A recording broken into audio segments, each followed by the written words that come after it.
এই পৃথিবীতে 4 জন বাদশা ছিলেন, 2 জন মুমিন, 2 জন কাফের, যারা গোটা বিশ্বের বাদশা। গোটা বিশ্বের 2 জন মুসলিম, 2 জন কাফের। কাফিরের একজনের নাম নামরুদ, আরেকজনের নাম বাখতানাসর। আর মুমিন একজন হচ্ছে সাইয়েদনা সুলাইমান আলাইহিস সালাম, আরেকজন হচ্ছে যুলকারনাইন। তো সাইয়েদনা সুলাইমান আলাইহিস সালাম আল্লাহকে বলল, আল্লাহ আমি গোটা বিশ্বের বাদশা, আমি গোটা পৃথিবীর সব মানুষগুলোকে একবার লাঞ্চ খাওয়াতে চাই। কি খাওয়াতে? লাঞ্চ মানে কি? দুপুরের খাবার। আল্লাহ বলবেন নো। আল্লাহ বললেন no, it's not your job Sulaiman. Sulaiman, এটা তোমার জব না, it's my duty, it's my job, it's my business. এটা আমার কাজ, আমার কাজ তুমি করতে যাও না। সাইয়েদনা সুলাইমান বললেন, আল্লাহ আমারে ট্রাই করার চেষ্টা দেন, সুযোগ দেন, আমাকে একটু ট্রাই করার সুযোগ দেন, চেষ্টা করার সুযোগ দেন। আমি একটু চেষ্টা করতে চাই গোটা বিশ্বের সব প্রাণীকুলকে, মৎস্যকুলকে, জিনকুলকে, মানবকুলকে খাওয়াতে চাই। আল্লাহ বললেন, সুলাইমান এইটা তোমার কাজ নয়, তুমি পারবা না, কাজটা কার? আমি রিজিক দেই। সাইয়েদনা সুলাইমান বললেন, লেট মি ট্রাই, আমাকে একটু চেষ্টা করার তৌফিক দেন, আমি একটু করি, দেখি না পারি কিনা। আল্লাহ রাজি হয় না, সুলাইমান নবীও ছাড়ে না। বেজাল আছে না নাই? সুলাইমান আলাইহিস সালামের জোরাজোরিতে আল্লাহ রাজি হলেন। সাইয়েদনা সুলাইমানের অনুসারী ছিল জিনেরা। জিনেরা আবার ওনার কথা শুনতো। উনি জিনদের নিয়ে গোল টেবিল বৈঠক করলেন আর বললেন, সাগরের তীরে বিশাল বড় বড় ডেগের মধ্যে রান্না করো, আফ্রিকার গরুগুলোকে ফ্রাই করো, তেমি মাছগুলোকে ভুনা করো, খাসিগুলোকে রেজালা করো, পোলাও করো, খিচুড়ি করো, বিরিয়ানি করো, সব ধরনের খাবার জমা করো। অমুক অমুক দিন দুপুরবেলায় আমি সাইয়েদনা সুলাইমান আলাইহিস সালাম গোটা বিশ্বের সবাইকে দুপুরের খাবার খাওয়াবো। জিনেরা বড় বড় পাতিলে রান্না করা শুরু করে দিল। রাত্রে সাগরের তীরে 40 কিলোমিটার এরিয়ার মধ্যে রান্নার স্তূপ। চলে আসলো সেই মাহেন্দ্র দিন, যেদিন খাওয়ানো হবে। ওই দিন সবাই এসেছে। সাইয়েদনা সুলাইমান উদ্বোধনী ভাষণ দিবেন। উনি বলতে শুরু করলেন, জিনেরা লাইন ধরবে এদিকে, মাছেরা লাইন ধরবে এদিকে, পাখিগুলো লাইন ধরবে এদিকে, মানুষগুলো লাইন ধরবে এদিকে, সবাই লাইনে লাইনে এসে খাবার খেয়ে যাও। সাগরের ভেতর থেকে বিশাল এক তিমি মাছ এসে বলে, সুলাইমান আমি লাইন মানি না। কি মানি না? আমারে বেলাইনে খাবার দাও। সাইয়েদনা সুলাইমান বলেন, আমি নবী মানুষ, আমি বেলাইন করতে পারি না। তিমি মাছ বলে, আমার পেটে প্রচণ্ড ক্ষুধা, এই ক্ষুধায় যদি আমি মরে যাই তাহলে কিয়ামতের দিন আল্লাহ তোমারে ছাড়বে না, কারণ আমি তোমার মেহমান হয়ে এসেছিলাম। জাবেলা আছে না নাই? সাইয়েদনা সুলাইমান বললেন, বিপদে কি করি? আসলেই তো এই তিমি মাছ আমার মেহমান, আজকে না খেয়ে যদি মারা যায় কিয়ামতের দিন আল্লাহ আমারে ছাড়বে না। সাইয়েদনা সুলাইমান বললেন, ঠিক আছে, শুধু এই তিমি মাছের জন্য বেলাইন, বাকি সবাই লাইনে খাবে। কিছু লোক আছে দেখবেন সব জায়গায় বেলাইন করে, আছে না নাই? র্যাব আছে, পুলিশ আছে, এর ফাঁকেও বেলাইন করে ফেলায়, আছে না নাই? তো সাইয়েদনা সুলাইমান জিনদের আদেশ করে দিল, যাও আফ্রিকার একটা গরু, রোস্ট করা একটা গরু তিমি মাছের পেটের ভিতরে ঢুকায় দাও। তিমি মাছ বলল, সুলাইমান আমি হা করে রাখবো আমার মুখটা, যতক্ষণ না আমার পেট না ভরে তুমি খাবার দিতে থাকবা, পেট ভরে গেলেই মুখ বন্ধ করে ফেলবো। সাইয়েদনা সুলাইমানের কথা অনুযায়ী জিনের বাদশা একটা আস্ত গরু ফ্রাই করা তিমি মাছের পেটের ভিতরে ঢুকায় দিছে, কিন্তু তিমি মাছ হা করে আছে। সাইয়েদনা সুলাইমান বললেন, কয়েকটা খাসি মেরে দাও। কয়েকটা খাসি দিয়ে দিল, তারপরও হা করে আছে। বড় বড় ডেক থেকে পোলাও দাও, খিচুড়ি দাও, বিরিয়ানি দাও, আরো কয়েকটা গরু দাও, হা করে আছে। আরো কয়েকশো গরু দাও, হা করে আছে। আরো কয়েক হাজার গরু দাও, হা করে আছে। সুবহানাল্লাহ করবেন না?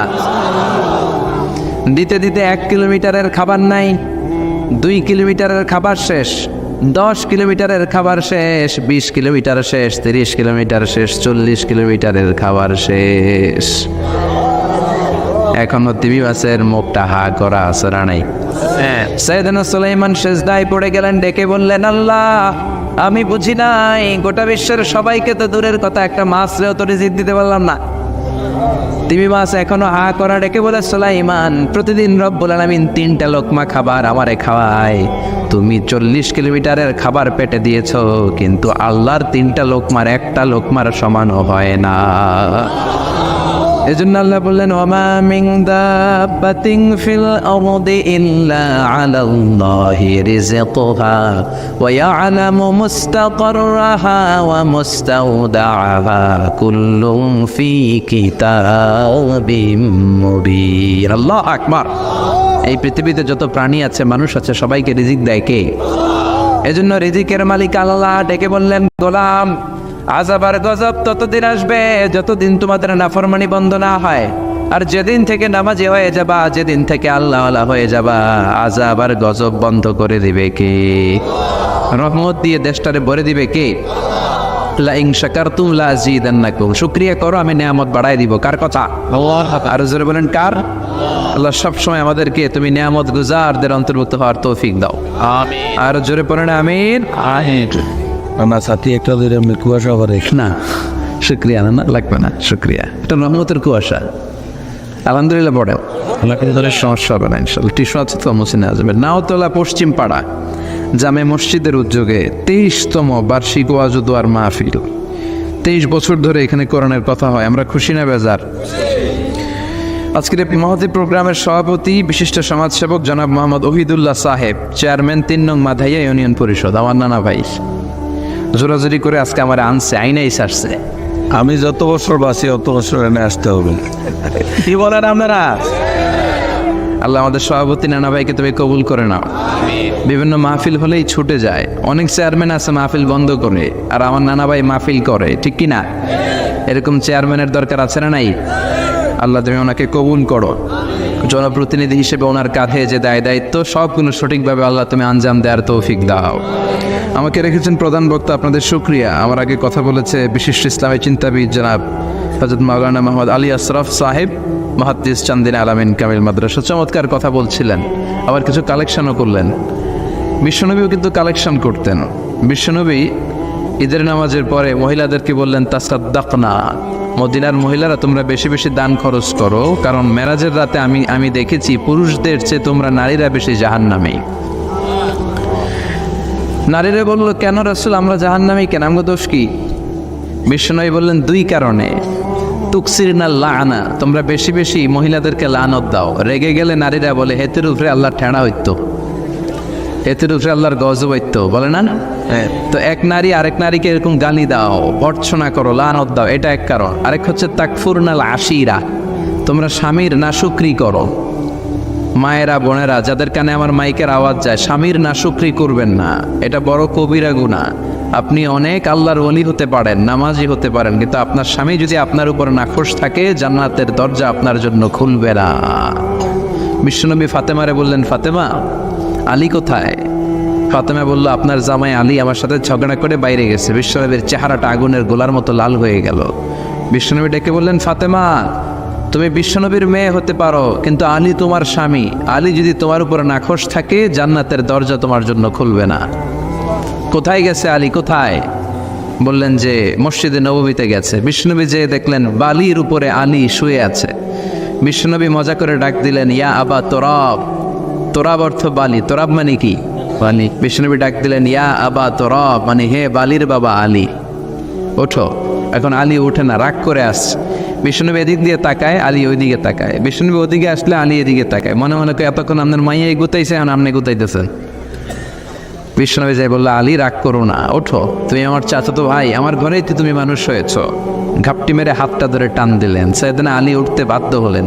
বিশ্বনবী কারো হাত ধরে টান দিলে ওই লোক বসে থাকতে পারে? উঠে গেলেন, ঘরে নিয়ে আসলেন। নিয়ে এসে বিশ্বনবী খাটের মাঝখানে শুইলেন। ডান দিকে শোয়ালেন আলীকে, বাম দিকে শোয়ালেন ফাতেমাকে। এবার মেয়ের জামাইকে আর মেয়েকে বোঝাতে লাগলেন, নসিহত করতে লাগলেন, গল্প শোনাতে লাগলেন। কি রোমান্টিক শ্বশুর! এরকম রোমান্টিক শ্বশুর পৃথিবীতে দ্বিতীয়টা খুঁজে পাওয়া যাবে? সুবহানাল্লাহ পড়েন। বিশ্বনবীর কাজই ছিল ঝগড়া লাগলে এরকম মিলায়া দেওয়া। কি করা? মিলায়া দিবেন। সমাজে অনেকে আছে ঝগড়া লাগলে আরো লাগায়া দেয়, আছে না নাই? আছে। আগুন লাগলে কি দিয়ে নিবান? পানি ডালতে হয়, অনেকে তেল ডালে। কি ডালে? তো আগুন আরো জ্বলে ওঠে। বিশ্বনবী বললেন, না, খবরদার, ইসলাহু জাতিল বাইন, মিলায় দিবেন। স্বামী স্ত্রীর ঝগড়া মিলায় দেন, ভাইয়ে ভাই কোপাকুপি মিলায় দেন, এলাকায় এলাকায় গ্রামে গ্রামে মারামারি না লাগাইয়া মিলায় দেন। জান্নাতে আপনার ঘরটারে বড় করে দিবে কে? বিশ্বনবীর কাজ ছিল মিলায় দেয়া। বিশ্বনবী মক্কা থেকে মদিনায় হিজরতের আগে মদিনায় 2টা গোত্র ছিল। এই গোত্রের মধ্যে 120 বছর ধরে মারামারি। কয় বছর? কেউ এই মারামারিটা বন্ধ করতে পারে না। গোত্র 2টার নাম হচ্ছে আউস আর খাজরাজ, আউস খাজরাজের মারামারি। বাবা মরে যাওয়ার সময় ছেলেরা ওসিয়ত করে যায়, নসিহত করে যায়, বাবারে আমারে কোপাইছে তুইও কোপাবি। ওই পোলা আবার নাতিরে কয় আমারে মারছে তুইও মারবি। তো বংশ পরিক্রমায় মারামারি চলতেই থাকে, কেউ আর থামাইতে পারে না। বিশ্বনবী মক্কা থেকে মদিনায় হিজরত করতে এসে মদিনায় বাসাবাড়ি করে 7 দিনের মাথায় 120 বছরের মারামারি থামায় দিলেন। কি নবী ছিল, মিলায় দিতেন। ফাসলিহু বাইনা আখাওয়াইকুম, ভাইয়ে ভাইয়ে মারামারি লাগলে মিলায় দাও। স্বামী স্ত্রীর ঝগড়া হলে মিলায়ে দিবেন। এজন্য মায়েরা বোনেরা বিশ্বনবী বলেছেন তাকফুরনাল আশিরা, মেয়েদের সবচেয়ে বড় একটা সমস্যা হচ্ছে স্বামীর নাশুকরি করে। স্বামী দিতে বললে ভালো, দিতে না বললে কয় তুমি আমার জীবনে কিচ্ছু দাও নাই। এরকম আছে না নাই? স্বামী আর স্ত্রী বানায় যেজন মিস্ত্রি সে বড় আজব কারিগর, ঠিক কি না? এই জন্য এই সম্পর্কটা সাইয়েদানা আদম আর হাওয়া থেকে শুরু হয়েছে। কিয়ামত পর্যন্ত স্বামী আর স্ত্রীর এই সম্পর্কের মাধ্যমে গোটা বিশ্বটারে জারি রেখে দিয়েছে কে? তো এই জন্য নারীদের জন্য জান্নাতে যাওয়া সহজ, তারা যদি কিছু প্রসিডিউর মেনটেন করে। বিশ্বনবী বললেন কোন নারী যদি 4টা কাজ করে ওই নারীর জন্য 8টা জান্নাতের দরজা খুলে দিবে কে? আল মারআতু ইযা সাল্লাত খামসাহা সামাত শাহরাহা আতাআত বা'লাহা হাফিজাত ফুরুজাহা ফালতাদখুল মিন আইয়ি আবওয়াবিল জান্নাতি শাআত। মায়েরা ভালো করে শোনেন, যে নারী 5 ওয়াক্ত সালাত পড়বে, রমাদানের রোজা রাখবে, স্বামীর আনুগত্য করবে, লজ্জাস্থানের হেফাজত করবে, এই 4টা কাজ করলে আল্লাহ তাআলা তার জন্য 8টা জান্নাতের দরজা খুলে দিবেন। এই জন্য বিশ্বনবীও কালেকশন করতেন। তো বিশ্বনবী বললেন মহিলারা বেশি বেশি দান করো। এই কথা শোনার পরে মহিলারা দান করা শুরু করলো। কেউ নাকের ফুল, কেউ কানের দুল, কেউ হাতের বালা, কেউ পায়ের নপুর, কেউ গলার চেইন বিশ্বনবীর হাতে জিহাদের জন্য দান করতে শুরু করলেন। বিশ্বনবীর হাত কয়টা? একটা বলে 2টা। তো 2 হাতে বিশ্বনবী আর কয়টা নেবেন? আর নিতে পারে না। বেলাল বললেন বেলাল তোমার চাদরটা নিয়ে আস। বেলাল এরকম চাদর নিয়ে ধরলেন। বিশ্বনবী কালেকশনের ওয়াজ শুরু করলেন আর বেলাল কালেকশনের সব জিনিসপত্র গুছাতে লাগলো। কোন সুবহানাল্লাহ। এজন্য কালেকশন করাটাও সুন্নাত, তবে ওটা একটা লিমিটেশনের মধ্যে, একটা সৌন্দর্যের মধ্য দিয়ে। কিছু কিছু মাদ্রাসার ছেলে মেয়েদেরকে চাল ওঠানোর জন্য বাড়ি বাড়ি পাঠায়, আসে না নাই?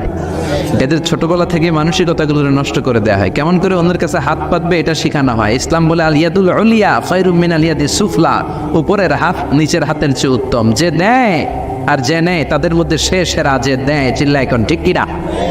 আবার ইসলাম বলে দেওয়ার সময়ও ভারসাম্য করে দিবা, দেওয়ার সময় কিপটামি করা যাবে না, আবার ঘরে যা আছে সবও দিয়ে দেওয়া যাবে না, ঠিক কিনা? বিশ্বনবীর গায়ে একবার একটা জুব্বা, কয়টা? এক ভিক্ষুক এসে বলে নবী আমার জুব্বা নাই, আমার জুব্বা দেন। দয়ার নবী মায়ের নবী নিজের জুব্বাটা খুলে দিয়ে ওই ভিক্ষুকের হাতে তুলে দিলেন। এখন নবীর গায়ে কোনো জুব্বা নাই। বিশ্বনবী এখন ঘর থেকে বেরোতে পারে না। সাহাবারা এসে ঘরে নক করে, বিশ্বনবী বেরোতে পারে না। আল্লাহ আয়াত নাযিল করলেন ওয়াল্লাযীনা ইযা আনফাকু লাম ইউসরিফু ওয়া লাম ইয়াকতুরু ওয়া কানা বাইনা যালিকা কওয়ামা। মুমিন বান্দাদের গুণাবলী যখন দান করে কিপটামি করবে না, আবার অপচয়ও করবে না। এই আয়াত দিয়ে আল্লাহ বুঝাতে চাইলেন, নবীরে ধমক দিলেন, ও নবী 2টা জামা থাকলে একটা দিতেন, 3টা থাকলে একটা দিতেন, একটা যখন ছিল এইটা দিলেন কেন? এখন নিজে পড়বেন কি? সুবহানাল্লাহ করবেন না? ইসলাম তো ব্যালেন্সড রে ভাই, ইসলাম ভারসাম্যপূর্ণ। ইসলামের সব বিধানগুলো আপনার সাথে স্যুট করবে, ম্যাচ করবে, এটা জীবন ঘনিষ্ঠ। ইসলামে এমন কোনো বিধান দেয়া হয় নাই যেটা আপনার খারাপ লাগবে। অন্যান্য সব ধর্মের প্রতি শ্রদ্ধা রেখেই বলি, আমার ইসলাম যে আহকাম আমাদেরকে দিয়েছে এরকম বিধান কোনো ধর্মের ভেতরে নাই। চিল্লা এখন ঠিক কিনা? হিন্দু ভাইদের প্রতি আমি শ্রদ্ধা রাখি, কারণ অনেক হিন্দু আমার মাহফিলে এসে কথা শুনে। হিন্দু ধর্মের একটা নিয়ম ছিল সতীদাহ প্রথা। স্বামী মারা গেলে ওয়াইফকেও স্বামীর সাথে বেঁধে আগুন দিয়ে জ্বালায় দাও, ছিল না নিয়মটা? রাজা রামমোহন রায় এসে এটা উঠায় দিল। হিন্দু ধর্মে এখনো একটা নিয়ম আছে, পাক্কা হিন্দু হইতে হলে আপনাকে গোমূত্র পান করতে হবে, মানে গরুর পেশাব। লা ইলাহা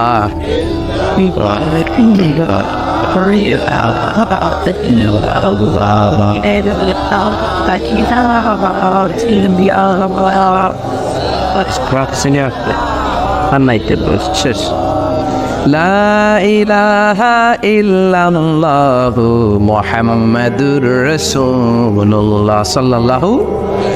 হিন্দু ধর্মের একটা নিয়ম আছে, গরুর পেশাব খাওয়া লাগে, গরুর পেশাব খেতে হয়। আমরা কি পেশাব খাবো গরুর? 1 কোটি টাকা দিলে? 2 কোটি? 5 কোটি? না, এটা আমাদের রুচিতে হবে না। কি সুন্দর, আমাদের রুচিতে বাদে এমন কোনো নিয়ম আল্লাহ দেয় নাই, সুবহানাল্লাহ। আবার আমাদের সেলফ ডিমান্ড, আমাদের ডিজায়ার, আমাদের চাহিদা, আমাদের মননশীলতাকেও ইসলাম গুরুত্ব দিয়েছে। বিশ্বনবী বললেন, ইদা জা আল আশা ওয়াল আশা মান ফাকদ্দিমুল আশা ক্বাবলা আল আশা। ইসলামে রাতের নামাজকে বলে এশা, রাতের নামাজকে কি বলে? আর রাতের খাবারকে বলে আশা, কি বলে? ইসলাম বলে এশা আর আশা দুইটা যদি একসাথে আসে, এশার নামাজ রাখো, আগে আশা খাইয়া নাও। সুবহানাল্লাহ। এশারও আজান হচ্ছে, গরম গরম বিরিয়ানি চলে আসছে, কি করবেন? আগে বিরিয়ানি খেয়ে নেবেন, আগে পেটটারে ঠান্ডা করবেন। তা না হলে বিরিয়ানির প্যাকেট রেখে দিয়ে যদি নামাজ পড়েন, নামাজের মধ্যে বিরিয়ানির চিন্তা আছে না নাই? সুবহানাল্লাহ কইবেন না? কি সুন্দর ইসলাম। ইদা জা আল আশা ওয়াল আশা ফাকদ্দিমুল আশা ক্বাবলা আল আশা, চিল্লায়ে পড়েন সুবহানাল্লাহ। এজন্য ইসলাম আছে যেখানে আমরা আছি, কোরআন আছে যেখানে আমরা আছি। কথা বলেছেন আলী আশরাফ সাহেব, কালেকশন করতেছিলেন, ওইখান থেকে এই কথাগুলো আসলো। যারাই দান করেছেন মসজিদের জন্য আল্লাহ কবুল করো। কথা বলেছেন হযরত মাওলানা মাহমুদ আবুল হাসান সাহেব, হযরত মাওলানা আবু হানিফ সাহেব। যারাই কথা বললেন নিঃসন্দেহে কোরআন সুন্নাহর আলোকে বলেছেন। আল্লাহ এই কথাগুলোর উপর আমাদেরকে আমল করার তৌফিক দাও। আজকের মাহফিলে এসে আমরা খুশি না বেজার? আসুন আমরা তাকবীর দিয়ে আমাদের এই খুশির ধারাবাহিকতা বজায় রাখি। আমি পড়বো লিল্লাহে তাকবীর, আপনারা আমার সাথে তাকবীর দিবেন। পড়বেন আল্লাহু আকবার। পড়েন লিল্লাহে তাকবীর, লিল্লাহে তাকবীর, লিল্লাহে তাকবীর। আসুন এই চমৎকার রজনীতে আমাদের দামি সময় নষ্ট না করে আমরা মহাবিশ্বের মহাবিশ্বয় মহাগ্রন্থ আল কোরআন থেকে কথা শুনি। এর কারণ কোরআন এমন বরকতময় কিতাব, এই কিতাবের একটা ভুলও আজ কেউ ধরে দেখাইতে পারে নাই, বরং ভুল ধরতে আসলে তার হেদায়েতের রাস্তা খুলে যায়, ঠিক কিনা? কেউ কোরআনের ভুল ধরতে পারে নাই, কোরআনকে সংশোধন করা যায় নাই, কোরআনের শত্রুতা করে এর বিরুদ্ধে ষড়যন্ত্র করে কেউ সফল হতে পারে নাই। চিল্লায় কোন ঠিক কিনা? এজন্য রব্বুল আলামিন বলেন, এমন কিতাব একটা দিলাম, এই কিতাব তেলাওয়াত করলে হৃদয়টারে ঠান্ডা করে দেয় কে? ঈমান বাড়িয়ে দেয় কে? ওয়া ইযা তুলিয়াত আলাইহিম আয়াতুহু যাদাতুহুম ঈমানা। মুমিন বান্দাদের সামনে কোরআনের তেলাওয়াত করলে ঈমান বাড়ায় দেয় কে? শুধু মুমিনদের ঈমান বাড়ায় না, কাফেরদের সামনে তেলাওয়াত করলেও কাফেরদের কলিজাও ঠান্ডা হয়ে যায়। সুবহানাল্লাহ পড়েন। মিশরের একজন কারি ছিল, কারি আব্দুল বাসেত ইবনে আব্দুস সামাদ। ওনাকে নিয়ে মিশরের প্রেসিডেন্ট জামাল আব্দুল নাসের রাশিয়াতে একটা সফর করলো। তখন আবার রাশিয়ার নাম ছিল সোভিয়েত ইউনিয়ন। কি ছিল? সোভিয়েত ইউনিয়ন, এখন হয়েছে রাশিয়া। বিশাল মন্ত্রী পরিষদের বহন নিয়ে গেল। রাশিয়ার প্রেসিডেন্ট মিশরের প্রেসিডেন্টকে লাল গালিচার সংবর্ধনা দিয়ে ওয়েলকাম করলো। এবার মিশরের প্রেসিডেন্ট তার মন্ত্রী পরিষদকে পরিচয় করায় দিচ্ছে যে এটা হচ্ছে আমার হোম মিনিস্টার, এটা আমার এডুকেশন মিনিস্টার, এটা আমার ফিনান্স মিনিস্টার। তো সবাইকে পরিচয় করে দেওয়ার পরে ওনার সাথে যে মিশরের কারি আব্দুল বাসেতের দিকে তাকিয়ে রাশিয়ার প্রেসিডেন্ট বলে, এইটা আবার কোন মন্ত্রী? এটা হোমমন্ত্রী, এটা শিক্ষামন্ত্রী, এটা অর্থমন্ত্রী, এই যে জুব্বা পরা এই লোকটা, এটা আবার কোন মন্ত্রী? তো মিশরের প্রেসিডেন্ট বলে, এটা আমাদের কোনো মন্ত্রী না, এটা আমগো কারি। এটা কি? হেরা কি কারি কি বুঝে?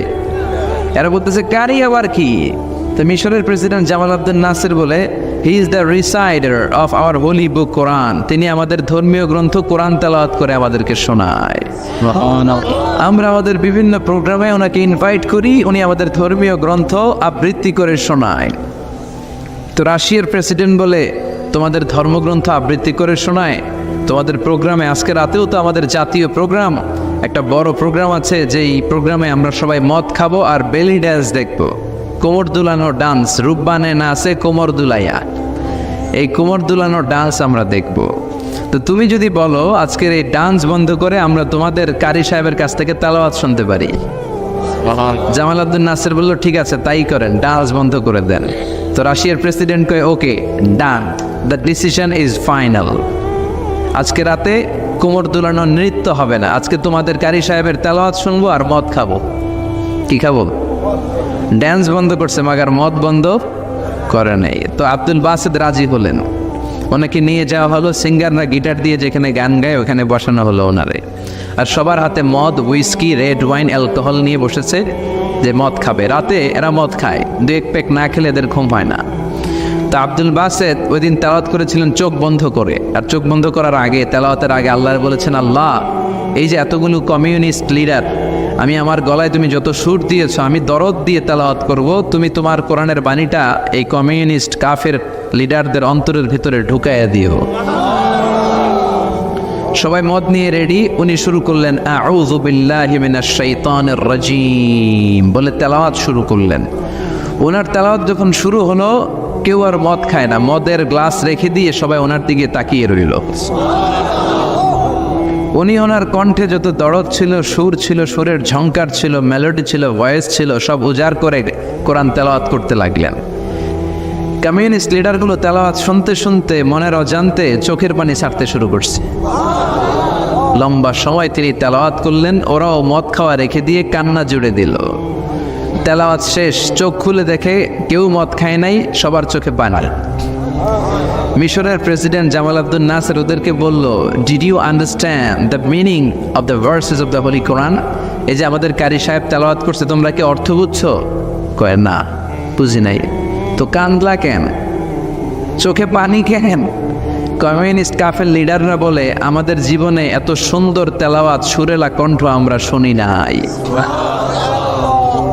এই তেলাওয়াতটা শুনে আমাদের হৃদয় ঠান্ডা হয়ে গেছে, যদিও বুঝি না, কিন্তু হৃদয়টা ঠান্ডা ঠান্ডা লাগে, অন্তরটা প্রশান্ত প্রশান্ত লাগে।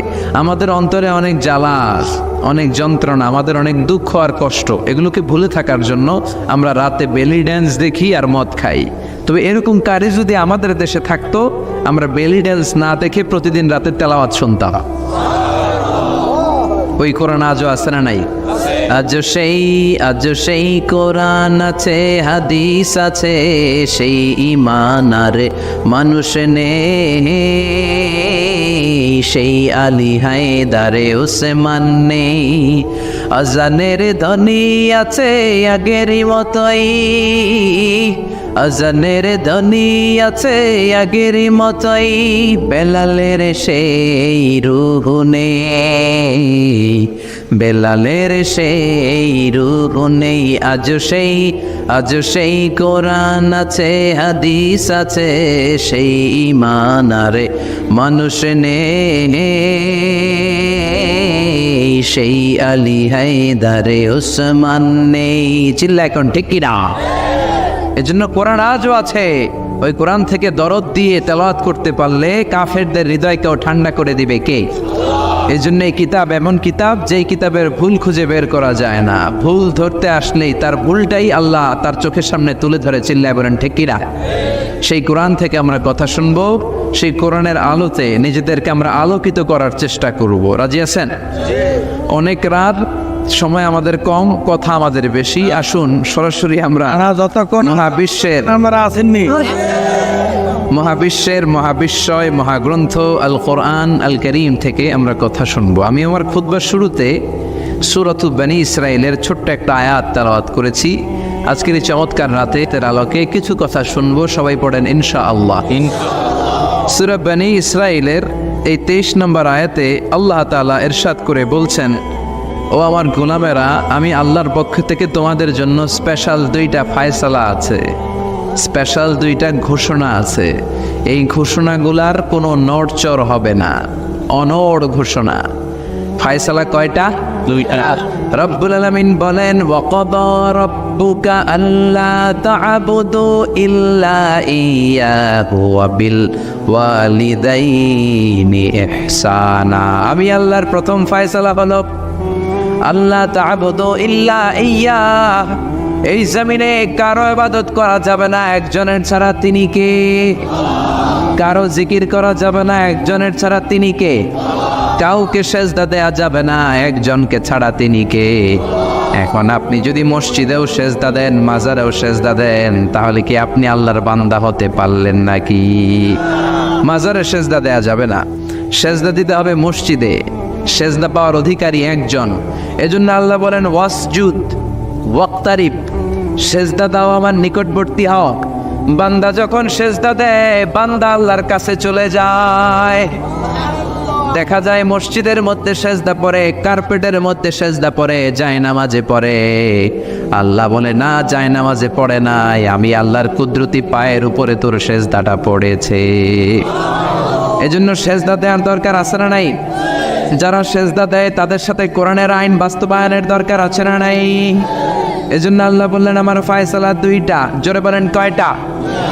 এক নম্বর ফয়সালা আল্লাহ তা'বুদু ইল্লা ইয়া, এক আল্লাহ ছাড়া অন্য কারো ইবাদত করা যাবে না। আল্লাহ বললেন জিন জাতি আর মানব জাতি, এই দুইটা জাতিকে আমি তৈরি করেছি শুধুমাত্র আমার ইবাদতের জন্য। কার কথা? আমা খালাকাতুল জিন্না ওয়াল ইনসা ইল্লা লিয়াবুদুন, জিন জাতি এবং মানব জাতিকে আমি তৈরি করলাম আমার ইবাদতের জন্য। কার ইবাদত? ডাকবেন কারে? নাকি খাজা বাবারে? কেউ ফিরে না খালি হাতে, খাজারে তোর দরবারেতে, বলে না? ভুয়া কথা। দরবারে যে খালি হাতে ফিরে না, এটা একটা ভুয়া কথা। কত দরবার থেকে মানুষ খালি হাতে ফিরে। জামা নিয়ে গেছে, জামা হারাই গেছে। মোবাইল নিয়ে গেছে, মোবাইল চুরি হয়ে গেছে। জুতা নিয়ে গেছে, জুতা চুরি নিয়ে গেছে, এখন খালি হাতে খালি পায়ে ফিরে আসে। এরকম আছে না নাই? একটা দরবার থেকে কেউ কোনোদিন খালি হাতে ফিরে না। দরবারটা কার দরবার? কেউ ফিরে না খালি হাতে, আল্লাহরে তোর দরবারেতে। বলেন কেউ ফিরে না। আমরা নামাজে আল্লাহরে বলি আল্লাহ ইহদিনাস সিরাতাল মুস্তাকিম, আমাদেরকে আপনি সিরাতুল মুস্তাকিম দেন। বলি কি বলি না? আল্লাহ বলে ওয়া আনি'বুদুনি হাযা সিরাতুম মুস্তাকিম, তোমরা আমি আল্লাহর ইবাদত করো, আমি আল্লাহর ইবাদত করাটাই হলো সিরাতুল মুস্তাকিম। সুবহানাল্লাহ। এবার আপনি দেখবেন আপনি ইবাদত করেন কার? আপনার সেজদা যদি শুধু মসজিদে পড়ে তার মানে আপনি সিরাতুল মুস্তাকিমের উপর আছেন না নাই? কিন্তু যদি দেখেন কিছু সেজদা পড়ে মসজিদে, কিছু পড়ে মাজারে, তাইলে ভেজাল আছে না নাই? মাজার ব্যবসা বাংলাদেশে আছে না নাই? বেশি না কম? হক্কানি ওলিয়া উলিয়াদের সাথে আমাদের কোনো দ্বন্দ্ব নাই, কিন্তু মাজারকে পুঁজি করে যারা ব্যবসা করে, ভণ্ডামি করে, এগুলোর সাথে ইসলামের কোনো সম্পর্ক। তো দিল বান্দা কালমা চোরে, না পায় শ্মশান না পায় ঘর, দিন থাকিতে আয়রে পথে ছাইড়া দে ভণ্ডামি ভণ্ডামি ভণ্ডামি ভণ্ডামি, ছাইড়া দে ভণ্ডামি। নামাজ কালাম পড়ে না, ইবলিশ শয়তানের নান। আছে না নাই? দরবারের খাদেম নামাজ নাই, রোজা নাই, লাল সালু পড়ে, চুল আর দাড়ির ভেতরে জটলা, 3 মাসেও গোসল করে না। আছে না নাই? নামাজ রোজা করে না, ইবলিশ শয়তানের নানা, ধর্মের একখান খুঁটি ধইরা কয়দিন করবা হয়রানি, ভণ্ডামি ভণ্ডামি ভণ্ডামি, ছাইড়া দে ভণ্ডামি। ঠিক কি না? এরকম ভণ্ডামের সাথে ইসলামের কোনো সম্পর্ক। এজন্য আল্লাহ বললেন গোলাম সেজদা দিবা একজন রে, তিনি কে? এই পৃথিবীতে আল্লাহ যত নবী পাঠিয়েছেন, যত রসুল পাঠিয়েছেন, সব রসুলের দাওয়াত ছিল একটা। কয়টা? কোন নবীর সাথে আরেক নবীর কথার কোনো গরমিল ছিল নাকি? এক নবী বলছে আল্লাহর ইবাদত করো, আরেক নবী এসে বলছে কৃষ্ণের ইবাদত করো। এরকম হয়েছে? এক নবী বলে আল্লাহর ইবাদত করো, আরেক নবী বলে গৌতম বুদ্ধের ইবাদত করো। এরকম আছে নাকি? সব নবীরা বলেছে ইয়া কওমি ইবুদুল্লাহ মা লাকুম মিন ইলাহিন গায়রুহু আফালা তাত্তাকুন, ও আমার কওমের লোকেরা ইবাদত করবা একজনের, তিনি কে? তাহলে আল্লাহ বললেন গোলাম আমার ফয়সালা দুইটা। প্রথম ফয়সালা আল্লাহ তা'বুদু ইল্লা ইয়া, ইবাদত আমি আল্লাহ ছাড়া অন্য কারো করা যাবে না। যার ইবাদত করা হয় তারে বলা হয় আরবিতে মাবুদ। আমাদের মাবুদ কে? আমাদের মাবুদ হচ্ছে আল্লাহ। তাহলে আল্লাহর প্রথম ফয়সালা ইবাদতের হকদার, ইবাদত পাওয়ার উপযুক্ত মহাবিশ্বে কেবল একজন সত্তা, তিনি কে? আল্লাহর এই ফয়সালার সাথে, সিদ্ধান্তের সাথে আপনার একমত? দ্বিমত নাই কেউ? না, কেউ নাই? না। তাহলে দ্বিতীয় ফয়সালাটা শুনি। হ্যাঁ, আল্লাহ বললেন ওয়াবিল ওয়ালিদাইনি ইহসানা, আমি আল্লাহর প্রথম ফয়সালা, আমি ছাড়া কারো ইবাদত চলবে না। আমি আল্লাহর দ্বিতীয় ফয়সালা, মাতা পিতার সাথে তোমরা ইহসান করবা, মাতা পিতার সাথে ভালো আচরণ করবা, মাতা পিতার কাছ থেকে দোয়া নিবা। আল্লাহর দ্বিতীয় ফয়সালা মা বাবাকে নিয়ে, প্রথম ফয়সালা আল্লাহকে নিয়ে। স্বয়ং আল্লাহর ব্যাপারে আল্লাহ বললেন আমার ইবাদত ছাড়া অন্য কারো ইবাদত চলবে না। দ্বিতীয় ফয়সালা বললেন আমার ইবাদতের পরেই যেই বড় ফরজটা তোমাদের উপর আমি চাপিয়ে দিলাম, মাতা পিতার খেদমত, চিল্লায় এখন আল্লাহু আকবার। আল্লাহর ইবাদত করা যেমনি ফরজ, মা বাবার খেদমত করাও ফরজ করেছে কে? নাকি মা বাবার খেদমত নফল, নাকি অপশনাল? না, এটা কেউ কম্পালসারি করেছে কে? মা বাবা আপনার সবচেয়ে বড় পীর, মা বাবা আপনার সবচেয়ে বড় দামি জিনিস। এই পৃথিবীর সব আল্লাহর ওলিগুলা যদি কোরআন খতম করে একটা গ্লাসের পানির মধ্যে ফু দেয়, আর আপনার জনম দুঃখিনী মা যদি শুধু বিসমিল্লাহ পড়ে আরেকটা গ্লাসের পানির মধ্যে ফু দেয়, আল্লাহর কসম আপনার মায়ের দোয়াটা আগে আগে কবুল হয়ে যাবে। ওগো মা তুমি এই ধরনের শ্রেষ্ঠ নেয়ামত, তোমারই পদ তলে রয়েছে জান্নাত। ওগো মা তুমি এই ধরনের শ্রেষ্ঠ নেয়ামত, তোমারই পদ তলে রয়েছে জান্নাত। ঠিক কিনা? এজন্য আল্লাহ বললেন প্রথম ফয়সালা আমি আল্লাহর ইবাদত করবা, দ্বিতীয় ফয়সালা মা বাবার সাথে ইহসান করবা। কি করবা? ইহসান। সবাই বলেন। এগুলো কোরআনে বর্ণিত টার্মিনোলজি, মানে পরিভাষা, এগুলো মুখস্থ করবেন। দুনিয়াতে কত পরিভাষা মুখস্থ করছেন, কত জ্যামিতির সূত্র মুখস্থ করেছেন, কত ইংরেজি ভাবসাব প্রসারণ মুখস্থ করেছেন, কিন্তু কোরআনের কথাগুলো মানুষ শুনতে চায় না। মাতা পিতার প্রতি আমরা সবাই আজকে থেকে ইহসান করব। কি করব? আমরা বললাম আল্লাহ ইহসান কি?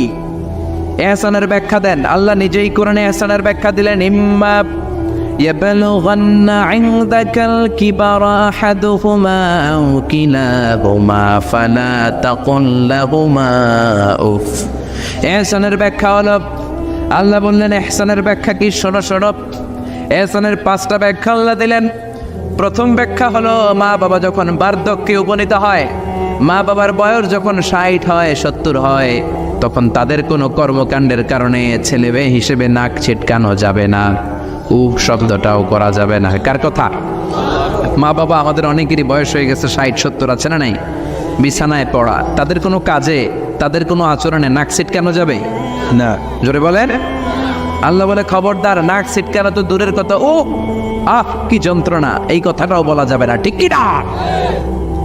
এর কারণ আমরা যখন ছোট ছিলাম আমরা কম জ্বালাতন করি নাই। আমরা যখন ছোট ছিলাম কম কষ্ট মায়েরে দেই নাই। আপনার কত বছর আগের ঘটনা খেলা আছে? আপনার বয়স যখন 3, কি হয়েছিল? খেলা আছে না, তো 3 বছরের কথা যদি আপনার খেয়াল না থাকে, আপনার বয়স যখন 2 ছিল কি জ্বালাতন করছেন মনে আছে? না। বয়স যখন ছিল 1 তখন তো আরো বেশি জ্বালাইছেন, তখন তো আমরা আরো বেশি জ্বালিয়েছি। ঠিক কি না? আল্লাহ বলেন তোমরাও কম জ্বালাও নাই, পেশাব পায়খানা করে ঘর ভরায় দিতা, শীতের রাতে বিছানা ঠান্ডা করে দিতা, ডান দিকে নিয়ে তোমার মা তোমার সাথে ঘুমালো, ডান দিকে পেশাব করে ভিজিয়ে দিয়েছো, তোমার মা তোমার ঘর থেকে বের করে দেয় নাই। বাম দিকে আদর করে রেখেছে, বাম দিকে পেশাব করে ভিজিয়ে দিয়েছো, তারপরেও তোমার মা লাথি মেরে তোমার ঘর থেকে বের করে দেয় নাই।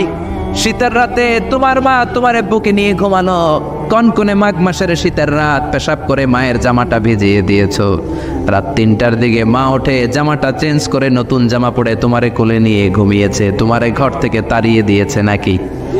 জোরে বলেন না। মা তোমারে ঘর থেকে বের করে নাই, তারা দেয় নাই, এতিমখানায় ফেলে আসে নাই, রাস্তায় ফেলে আসে নাই। যেই মা বাবা তোমাদেরকে এত যত্ন করলো, এত আদর করলো, তাদের বার্ধক্যে কোনো কাজের কারণে নাক ছিটকাবা না, তাদেরকে তোমরা বৃদ্ধাশ্রমে দিয়ে আসবা না। কার কথা? বৃদ্ধাশ্রম বাংলাদেশে আছে না নাই? ছেলে আমার মস্ত মানুষ, মস্ত অফিসার, মস্ত ফ্ল্যাটে যায় না দেখা এ পারে ও পার, নানান রকম জিনিস আর আসবাব দামি দামি, সবচেয়ে কম দামি ছিলাম একে মাত্র আমি। ছেলের আবার আমার প্রতি অগাধ সম্ভ্রম, আমার ঠিকানা তাই বৃদ্ধাশ্রম। ঠিক না? মা কেঁদে কেঁদে বৃদ্ধাশ্রমে বালিশ ভিজায়। ছোটবেলা ওই মারে কত যন্ত্রণা দিলা, কষ্ট দিলা, আজকে মনে নাই? বউয়ের পাল্লায় পড়ে মাকে তুমি বৃদ্ধাশ্রমে দিয়ে আসছো। খবরদার, যারা মা বাবারে বৃদ্ধাশ্রমে দেয় তারা বয়সে পৌঁছলে, তারা বার্ধক্যে পৌঁছলে, তারা যখন মা বাবা হবে তাদের কপালে বৃদ্ধাশ্রম থাকবে না। ঠিক কিনা? যে ডাকাত মা বাবার বৃদ্ধাশ্রমে দিয়ে এসেছো, তোমার কপালে বৃদ্ধাশ্রম নাই। ভাঙ্গা থালা হাতে নিয়ে তুই ভিক্ষা করে খাবি, চিল্লা এখন। ঠিক কিনা? আল্লাহ বললেন খবরদার, আমি আল্লাহর দুইটা ফায়সালা, প্রথম ফায়সালা আবাদত হবে একজনের, তিনি কে? আর ইহসান করবা মা বাবার সাথে। আমরা বললাম ইহসান কি? আল্লাহ বললেন মা বাবা যখন বার্ধক্যে পৌঁছে, খবরদার তাদের কোনো কাজে নাক ছিটকাবা না, বৃদ্ধাশ্রমে দিবা না, তাদের খেদমত করবা। তোমার জীবনটারে উজালা করে দিবে কে? জোরে বলেন না। আল্লাহ বললেন ইহসানের 2 নাম্বার ব্যাখ্যা, ওয়ালা তানহারহুমা ওয়া কুল লাহুমা কাওলান কারীমা। মা বাবার ধমক দিও না। কি দিও না? অনেকে মা বাবার ধমক দেয়, কি দেয় না? উদাদে জোরে কোন? সবার সাথে ভালো আচরণ, ঘরে ঢুকলেই মারে বকা দেয়, গালি দেয়, আছে না নাই? বাবারে ডাকে বুড়া, মারে ডাকে বুড়ি, আছে না নাই? তুমি কেমন করে বাবারে বুড়া ডাকলা, মারে বুড়ি ডাকলা? তাদের এই বয়সটা তো এমনি এমনি হয় নাই। তোমারে লালন পালন করতে যেই তারা তাদের জীবন যৌবন হারিয়ে আজকে বুড়া বুড়ি, ঠিক কি না? তোমাকে মানুষের মতো মানুষ করতে যে তারা তাদের জমি হারালো, তোমারে বিদেশ পাঠাতে যে তারা তাদের বিটে মাটি হারালো। খবরদার এরকম দয়াময় মা বাবাকে ধমক দিও না। কার কথা? ওয়ালা তানহারহুমা। 3 নাম্বার ব্যাখ্যা আল্লাহ বললেন ওয়াকুল লাহুমা কাওলান কারীমা। মা বাবার সাথে কোমল আচরণ করো, মোলায়েম ভাষায় কথা বলো, নরম ভাষায় কথা বলো। কি ভাষায়? নরম ভাষায়। অনেকে আছে দেখবেন সবার সাথে খুব মিষ্টি আলাপ, বন্ধু বান্ধবের সাথে ভালো আচরণ, বাজারে গেলে ভালো আচরণ, স্কুলে ভালো আচরণ, ঘরে ঢুকলে মায়ের গালি দেয়, আছে না নাই? বাপের গালি দেয়, আছে না নাই? ফ্যান্সি ডিলের টাকার জন্য মারে লাথি মেরে ঘর থেকে বের করে দেয়, এরকম ডাকাত আছে না নাই? আল্লাহ বললেন খবরদার, যত ভদ্রতা তুমি জানো, যত নম্রতা জানো, যত কার্টিসি তুমি জানো, সব কার্টিসি তুমি তোমার মা বাবার জন্য খরচ করবা। এরপর আল্লাহ বললেন ওয়াখফিদ লাহুমা জানাহায যুল্লি মিনার রাহমাতি ওয়া কুর রাব্বিরহামহুমা কামা রাব্বায়ানি সাগীরা। তোমার যত ক্ষমতা আছে, সম্পদ আছে, মা বাবার জন্য বিলিয়ে দাও। বেতন পেলে টাকাটা আগে মায়ের হাতে দাও। বউরে তো দিবেনি, আগে কিছু মায়ের হাতে দিয়ে, ঠিক কি না? গিফট দিলে আগে মায়ের গিফট দাও। বরকত দিয়ে দিবে কে? সমাজে মারে মার হাতে তুলে দাও, বরকত আছে না নাই? মায়ের হাতে আগে দিলে ওই বেতনের ভেতরে বরকত ঢুকায় দিবে কে? আর বাবা মা একজন কিংবা 2 জন যদি দুনিয়া ছেড়ে বিদায় নেয়, তাদের কবরের সামনে দাঁড়িয়ে চোখের পানি ছেড়ে পড়তে আরম্ভ করো রব্বির হামহুমা কামা রাব্বায়ানি সাগীরা ওয়া কুর রাব্বির হামহুমা কামা রাব্বায়ানি সাগীরা। ও আল্লাহ, মা বাবা দুজন যেমনি আমাদেরকে আদর করেছে, মা বাবার কবরে তুমি আমাদের বাবা মা 2 জনকে আদরের চাদরে ঢেকে নিও। পড়ে না আমিন। যাদের বাবা মা নাই এই দোয়াটা করবেন, প্রত্যেক নামাজের পরে আব্বা আম্মার জন্য এই দোয়াটা করতে হবে। নাই রাজি আছেন তো? আমরা যারা আব্বা আম্মা হারিয়েছি, আল্লাহ তাদের কবরগুলার তুমি জান্নাতের বাগান বানাও। এজন্য মা বাবার সাথে ভালো আচরণ এটা ফরজ। যুবক ভাইয়েরা, রক্ত গরম, মাথা ঠিক থাকে না, মার সাথে কি বলো, বাবার সাথে কি আচরণ করো। যেই বাবা মা তাদের জীবন যৌবন শেষ করলো তোমার জন্য, খবরদার ওই বাবা মারে গালি দিও না। তুমি নামাজি হতে পারো, তুমি আল্লাহর ওলি হতে পারো, হাজী সাহেব হতে পারো, কিন্তু মা বাবা যদি তোমার উপর নাখোশ হয়, তোমার দুনিয়াও শেষ, আখিরাতও আমও শেষ। সালাও। এজন্য বিশ্বনবী বললেন সবচেয়ে ভালো আমল মা বাবার সাথে ভালো আচরণ। আরবিতে এটারে বলে বিররুল ওয়ালিদাইন। কি বলে? বিররুল ওয়ালিদাইন। এক সাহাবী বলল, নবী আইয়ুল আমালি আফদাল, এই পৃথিবীর বুকে সবচাইতে সেরা আমল কোনটা? বিষ্ণু বললেন 3টা। কয়টা? 1 নম্বরে আসসালাতু ফি ওয়াক্তিহা, সময় মতো নামাজ, আজান হওয়ার সাথে সাথে নামাজ পড়বা, এর চেয়ে ভালো কাজ আর নাই, ঠিক কি না? সালাতে কায়েম করো, সালাতে কায়েম করো, হবে সম্মানী তুমি, হবে জান্নাতি তুমি, হবে সম্মানী তুমি, হবে জান্নাতি তুমি, দিবে কাল হাসরে শীতল ছায়া আরশে আজিম, রাব্বিয়াল আলা রাব্বিয়াল আযীম। সুবহানাল্লাহ পড়েন। 1 নাম্বার হলো আসসালাতু ফি ওয়াক্তিহা, সময় মতো নামাজ পড়া। 2 নম্বরে বিররুল ওয়ালিদাইন, মাতা পিতার খেদমত করা। 3 নম্বরে আল জিহাদু ফি সাবিলিল্লাহ, আল্লাহর রাস্তায় জিহাদ করা। আল্লাহর রাস্তায় জিহাদের দরকার আছে না নাই? আছে। এই 3টা আমল সেরা। নামাজ যেমনি সেরা, মাতা পিতার সাথে ভালো আচরণ সেরা, জিহাদ করা সেরা। আরেক বর্ণনা বিশ্বনবী বললেন মা বাবার খেদমত করা জিহাদের চেয়ে বেশি দামি। আল্লাহু আকবার। এক সাহাবী বললেন, ইয়া রাসূলুল্লাহ আস্তাদিনুকাল জিহাদ, আমি জিহাদে যাওয়ার অনুমতি চাই। বিশ্বনবী বললেন, বাবা মা কেউ বেঁচে আছে নাকি? সাহাবী বললেন, আছে। বিশ্বনবী বললেন, যাও ঘরে ফিরে যাও, ফাফিহিমা ফাজাহিদ, বাবা মার খেদমত করো, বাবা মার খেদমত করলে ঘরে বসেই জিহাদের সওয়াব পাবা। কি নেয়ামত, চিনি না আমরা, বুঝি না, যতদিন থাকে ততদিন বুঝি গেলে বুঝবো, কিন্তু ওই বুঝলে আর লাভ হবে না, ঠিক কি না? বটবৃক্ষের মতো আমাদেরকে ছায়া দিয়ে রাখে, আদর দিয়ে, সোহাগ দিয়ে, পরামর্শ দিয়ে, বিপদের সময় আগলে রাখে, ছাতার মতো মাথার উপরে দাঁড়িয়ে থাকে। যার মা নাই সে বোঝে মা না থাকার কি জ্বালা। বন্ধু চলে গেলে বন্ধু পাওয়া যায়, বউ চলে গেলে বউ পাওয়া যায়, টাকা চলে গেলে টাকা পাওয়া যায়। জনম দুঃখিনী মা যদি দুনিয়া থেকে একবার বিদায় নেয়, ওই মারে আর পাওয়া যাবে নাকি? জোরে বলেন। এজন্য বিশ্বনবী বললেন, রেদার রাব্বি ফি রেদাল ওয়ালিদ ওয়া সাখাতুর রাব্বি ফি সাখাতিল ওয়ালিদ। বাবা মা খুশি তো আরশের মালিক খুশি, বাবা মা বেজার তো আরশের মালিক বেজার। এজন্য সব সময় বাবা মারে খুশি রাখার দরকার আছে রাড়াই।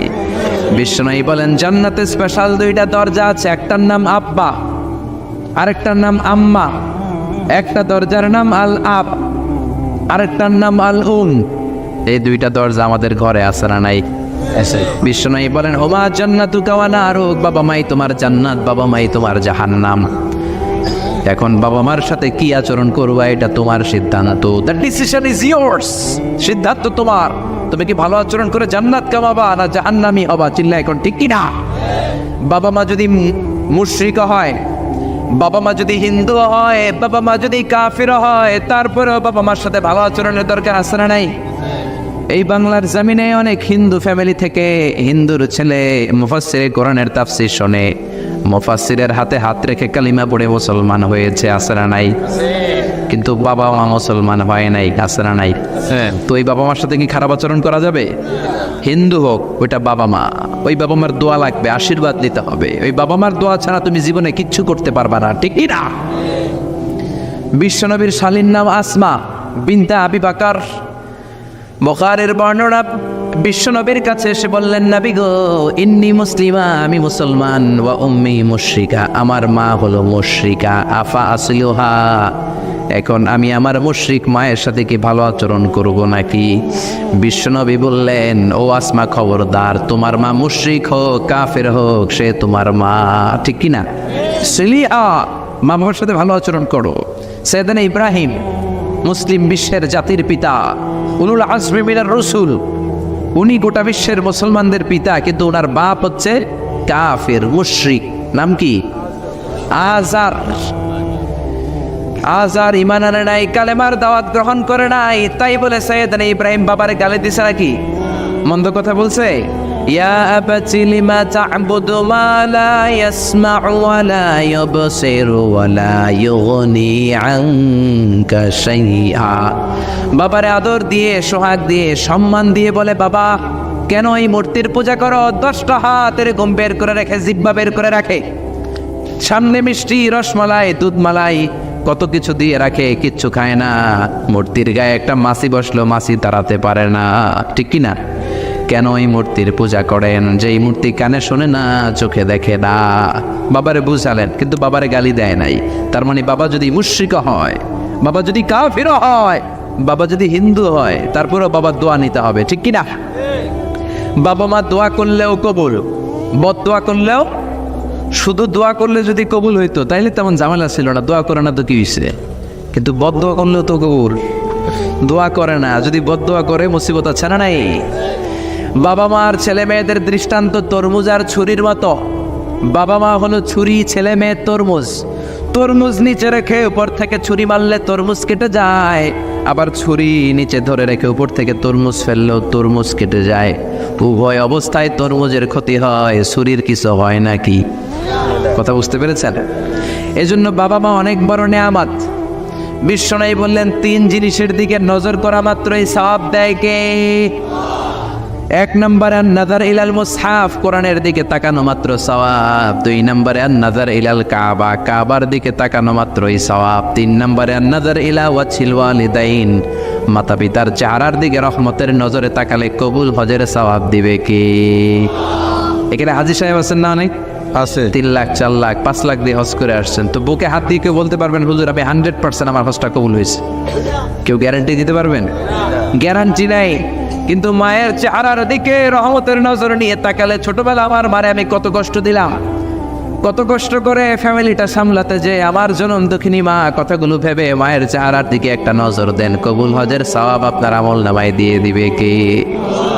এক সাহাবী বললেন, নবী ওয়ালাউ মি আমাররা, যদি আমি দিনে 100 বার তাকাই তাহলে কি 100টা কবুল হজের সওয়াব হবে নাকি? বিশ্বনবী বললেন, নাম ওয়ালাউ মি আমাররা, 100 বার যদি রহমতের নজরে তাকাও 100টা কবুল হজের সওয়াব হয়ে যাবে। চিল্লায় পড়েন আল্লাহু আকবার। আবার বিশ্বনবী বলতেন, 3 ব্যক্তির দোয়া আল্লাহ ফেরায় না, সালাসু দাওয়াতিন মুস্তাজাবা লা শাক্কা ফিহিন্না, 3টা দোয়া করলেই কবুল। 1 নম্বরে দাওয়াতুস সাইম, রোজাদার ব্যক্তি দোয়া করলে কবুল করে কে? 2 নম্বর দাওয়াতুল মুসাফির, মুসাফির দোয়া করলে কবুল করে কে? 3 নম্বর দাওয়াতুল ওয়ালিদাইনি লিওয়ালাদিহি, মাতা পিতার দোয়া ছেলে মেয়েদের জন্য কবুল করে কে? মাতা পিতার দোয়াও কবুল, বদদোয়াও, যুবক ভাইরা সাবধান, বদদোয়াও কবুল। বুখারীর বর্ণনা, বনি ইসরাইলের একজন বড় আবেদ ছিল, নাম জুরাইজ। কি নাম? সবাই বলেন, আরো জোরে বলেন, কি নাম? জুরাইজ অনেক বড় আল্লাহর ওলি, পাহাড়ের উপরে তার বাড়ি, সারা রাত তাহাজ্জুদ গুজার হয়। তার গির্জার পাশে তার মায়ের ঘর, তাহাজ্জুদ গুজার হতে হতে বড় আল্লাহর ওলি হয়েছে। তাহাজ্জুদ পড়া ছাড়া ওলি হওয়া যায় নাকি? জোরে বলেন। অমিনাল লাইলি ফাতাহাজ্জাদ বিহি নাফিলাতাল লাকা আসা আন ইয়াবআসাকা রাব্বুকা মাকামান মাহমুদা। তাহাজ্জুদের নামাজ পড়লে আপনার মর্যাদা বাড়িয়ে দিবে কে? আল্লাহ। উনি প্রতি রাতে তাহাজ্জুদ পড়তেন, শুনতেছেন? না জীবনী আসছে আপনাদের? প্রতি রাতে তাহাজ্জুদ পড়তেন। একদিন তাহাজ্জুদের নামাজে দাঁড়ালেন, আল্লাহু আকবার। ইন দ্য মিন টাইম ওনার মা পাশের ঘর থেকে ডাক দিয়েছে, বাবা জুরাইজ, ইয়া জুরাইজ আশরিবনি মোয়া, আমার একটু পানি খাওয়া। কি খাওয়া? মানে রাতের বেলা মাঝে মাঝে বয়স্কদের পানির তৃষ্ণা লাগে না? ও বাবা পানি খাওয়া। জুরাইজ মনে মনে ভাবে, হায় হায়, আমি তো নামাজে দাঁড়ানো, নামাজ পড়বো নাকি, মারে পানি খাওয়াবো। মনে মনে ভাবলো নামাজটা শেষ করে নেই, তারপরে মায়ের কাছে যাই। কিছুক্ষণ পরে আবার তার মা ডাকে, ইয়া জুরাইজ, ও জুরাইজ পানি খাওয়া। আবার জুরাইজ মনে মনে বলে, নামাজের পরে যাব, নামাজটা শেষ করি। কিছুক্ষণ পরে আবার মা ডেকে ওঠে, জুরাইজ। জুরাইজ মনে মনে ভাবে, এই তো নামাজ শেষ, এখনই যাব, এখনই আমার জনম দুঃখিনী মারে পানি খাওয়াবো। কিন্তু মায়ের সহ্য হয় নাই, মায়ের মনে কষ্ট চলে আসছে। মা তার অন্তরে ব্যথা পেয়ে বদদোয়া করে ফেলছে, কবুল করে নিয়েছে কে? তা আপনার আল্লাহর ওলি না মুফাসসিরে কোরআন না হাফেজে কোরআন, ইট ডাজন্ট ম্যাটার, এটা কোনো বড় বিষয় না। মা হাত তুলে কিছু কইলেই গোল, সুবহানাল্লাহ কইতে পারলেন না? বুলেট মারলে মিস হয়, ড্রোন হামলা করলে মিস হয়, মিসাইল মারলে মিস হয়, আণবিক বোমা মারলে মাঝে মাঝে মিস হয়। মায়ের দোয়া মিস হয় নাকি? জোরে বলেন। দোয়া করা মাত্র, দোয়া কিংবা বদদোয়া মুহূর্তেই কবুল করে নেয় কে? মা বদদোয়া করলেন। বুখারীর বর্ণনা, আল্লাহুম্মা লা তুমিতহু ইল্লা আন তুরিয়াহুল মুমিসাত, ও আল্লাহ বেশ্যা নারীর ফিতনায় না ফেলে জুরাইজকে মেরো না। কবুল করলো কে? 3 দিন পর এক বেশ্যা নারী এসে হাজির, দরজায় নক করতে শুরু করেছে। জুরাইজ দরজা খোলো। খোলার পরে বেশ্যা নারী বলে, দেখো আমি কত সুন্দরী, অনন্যা, সুস্নিগ্ধা, প্রিয়ংবদা, সুহাসিনী, সুকেশিনী, অসূর্যম পোষ্যা, কাক পক্ষী টের পাবে না, পৃথিবীর কেউ দেখবে না, চলো আমরা অপকর্মে লিপ্ত হই। জুরাইজ বলে, মাআদাল্লাহ, আমি আল্লাহরে ভয় পাই, আমার এইখান থেকে দূর হয়ে যাও। জুরাইজের কাছে সুবিধা করতে পারে নাই, না পেরে বেশ্যা পাহাড় থেকে নেমে এসে দেখে এক রাখাল সারাদিন ছাগল চড়ানোর পর ক্লান্ত শ্রান্ত হয়ে ঘুমাইতেছে। রাখাল রে উঠায় বলে, দেখো আমি সুন্দরী, রাখালতে পাইছি তোরে। রাখাল রাজি হয়ে গেছে। বেশ্যার রাখাল মিলে জিনা ব্যভিচার করেছে, অপকর্মে লিপ্ত হয়েছে, অবৈধ শারীরিক সম্পর্কে জড়িত হয়েছে। তাদের এই অবৈধ সম্পর্কের ফলে বেশ্যার পেটের ভেতরে বাচ্চা দিয়ে দিছে কে? দিন যায়, মাস আসে, মাস গড়িয়ে মাস আসে, বছর আসে, 3 মাস পরে বেশ্যার পেটটারে এত উঁচা কইরা দিছে কে? এলাকার লোকেরা ধরছে, কিরে তোর তো বিয়ে হয় নাই, বাচ্চা পাইলি কই? প্রশ্ন আছে না নাই? You didn't get married yet. From where did you get the baby? বাচ্চা পেলি কোথায়? তোর স্বামী নাই, তোর বিয়ে হয় নাই, তোরে তোমরা চিনি এলাকার মেয়ে, বাবু পেলি কই? তোর পেট বড় হলো কেন? বেশ্যা বলে, ওই যে আল্লাহর ওলি জুরাইজ আমার সাথে অপকর্ম করেছে, আমার পেটের বাচ্চার বাবা হলো আল্লাহর ওলি জুরাইজ। কথাটা কি সত্য না অসত্য? মিথ্যা। কত পার্সেন্ট মিথ্যা? 100% মিথ্যা। সবাই কয় কিরে জুরাইস, এতদিন ভাবতাম তুই আল্লাহর ওলি, এখন দিয়ে বন্ড। উপর দিয়ে ফিটফাট, ভিতর দিয়ে সদরঘাট। তোর সদরঘাট আজকে খুলতেছি। এলাকার লোকেরা লাঠি চোটা নিয়ে ওর গির্জার উপরে যে সবাই ধরছে, কিরে তোর উপর মে পাক সাফ, আন্দার মে খালাত মালাত, তোর বাইরে এত বড় লম্বা জুব্বার, ভিতরে এত ভেজাল, ঘটনা কি? এত ঝামেলা কেন তোর ভিতরে? সবাই মিলে গির্জা ভেঙে জুরাইসকে রশি দিয়ে বেঁধে জামিনে নিয়ে আসছে। জুরাইস কয়, আমার অপরাধ কি? অপরাধটা বলো। সবাই বলে, তুই অপকর্ম করেছিস সেই বেশ্যার সাথে। জুরাইস কয়, মাফ চাই, দোয়াও চাই, আমি তো এই বেশ্যারে চিনি না। সবাই বলে, পাপ করার পরে কেউই কিছু জানে না, তোর অবস্থাও তাই, তোর ডেথ পেনাল্টি, তোরে আমরা মৃত্যুদণ্ড দেব। কি দণ্ড? কথা বলেন না। যুগে যুগে মৃত্যুদণ্ড আছে না নাই? জুরাইজ বলে, আল্লাহ কি বিপদে বললাম, জীবনে কোনো পাপ করি নাই, কোন পাপের শাস্তি তুমি দাও? জুরাইজ বলে, ঠিক আছে মৃত্যুদণ্ড দিও, মরণের আগে, মারার আগে 2 রাকাত নামাজ পড়ার সুযোগ দাও। জুরাইজ 2 রাকাত নামাজ পড়ে চোখের পানি ছেড়ে দিয়ে আল্লাহর ডেকে বলে, মাবুদ রে, আমি বেশ্যার পেটের বাচ্চারে একটা প্রশ্ন করব, তুমি যদি আল্লাহ এক হও, বেশ্যার পেটের বাচ্চার মুখের জবান খুলে দিবা? পারবে? আল্লাহ পারবে? এত ক্ষমতা আল্লাহর। জি। 3 মাসের বাচ্চা তো এরকম গোষ্ঠীর টুকরো, এটা তো মানুষই হয় নাই, কথা বলবে কেমনে? এটার মুখ দিয়ে জবান খুলে দিতে পারবে? সাইয়েদনা জুরাইজ 2 রাকাত নামাজ পড়ে বেশ্যারে ডেকে বলে, ও বেশ্যা, তোর পেটের বাচ্চার বাবাকে? কয়, আননে। এবার জুরাইজ বেশ্যার পেটের বাচ্চার দিকে ইঙ্গিত করে ডেকে বলে, ও পেটের বাচ্চা, তোমার রব যদি আল্লাহ হয়, তোমারে আমি প্রশ্ন করব, তুমি সবাইকে জানিয়ে দাও তোমার বাবাকে। কি আজীব তামাশা, সব মানুষকে তাজ্জুব করে। বেশ্যার পেটের ভেতর থেকে ছোট্ট বাচ্চা আওয়াজ করে বলল, আনতালাস্তা আবি, আপনি আমার বাবা নন। আবি জাকা রাইল গানাম, ওই যে সিপার মধ্যে দাঁড়ায় আছে রাখাল, ওই রাখাল হলো আমার বাবা। চিৎকার করে পড়েন আল্লাহু আকবার। এত বড় আল্লাহর ওলি, সেও মায়ের বদদোয়া থেকে রেহাই পায়, তো আমরা কোথায় আছি? বদদোয়া করলে ভেজালে পড়ে যেতে হবে, রেহাই পাওয়া যাবে না। চিল্লায় কোন ঠিক কিনা? এজন্য খবরদার এমন আচরণ করবো না যাতে বদদোয়া পাই। মা বাবার দোয়া নিব, কি নিব? মা বাবার খেদমত করব, তাদের কাছ থেকে দোয়া নিব। খবরদার মা বাবাকে হাদিয়া দিব। অনেকে মা বাবারে হাদিয়া না দিয়া এদিক সেদিক হাদিয়া দেয়, আছে না নাই? মাজারের উপরে যায় মশারি টাঙ্গায়, ওর মায়ের মশাই কামড়ায়, ওর বাপের মশাই কামড়ায়, এরকম ডাকাইত, আছে না নাই? এই জন্য আল্লাহ বললেন, খবরদার বিল ওয়ালিদাইনি ইহসানা, মাতা পিতার খেদমত করবা, মাতা পিতার সাথে ইহসান করবা, তাদের কাছ থেকে দোয়া নিবা। কারণ মা বাবা তোমাদের জন্য যে কষ্ট সহ্য করেছে, সারা জীবন খেদমত করলেও শোধ আদায় হবে। আল্লাহ বললেন, খবরদার 3 কারণে মায়ের মর্যাদা বেশি। আবার বিশ্ব নবীও বললেন, বাবার চেয়ে মায়ের মর্যাদা বেশি। 1 হাদিসে বললেন 3 গুণ, আর 1 হাদিসে বললেন 4 গুণ। সাহাবী বললেন, কার সাথে ভালো আচরণ করব? বিশ্বনবী বললেন, উম্মুক, তোমার মায়ের সাথে।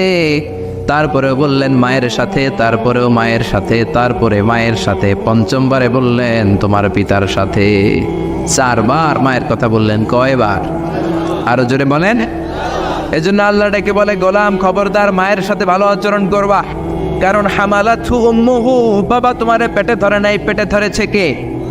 ওয়াহানান আলা ওয়াহান, বোঝার পরের বোঝা, জ্বালার পরের জ্বালা, যন্ত্রণার পরের যন্ত্রণা বাবা সহ্য করে নাই, করেছে কে? ফিসালুহু ফি আমাইন, 2 বছর বাবা দুধ খাওয়ায় নাই, দুধ খাওয়ালো কে? কয় লিটার দুধ আপনি সাবার করছেন মায়ের বুকের, কোনো হিসাব আছে? বিশ্বনবী বললেন, লাউ কাতাআতা জিলদাক, তোমার চামড়াগুলো কেটে কেটে রোদে শুকিয়ে যদি মায়ের 2টা পায়ের জুতা বানায় দাও, 1 ঢোক দুধ যে খেয়েছো সেটার শোধ আদায় হবে না, ঠিক কি না? মায়ের একদার দুধের দাম, কাটিয়া গায়ের চাম, পাপোশ বানাইলেও ঋণের শোধ হবে না, এমন দরদি ভাবে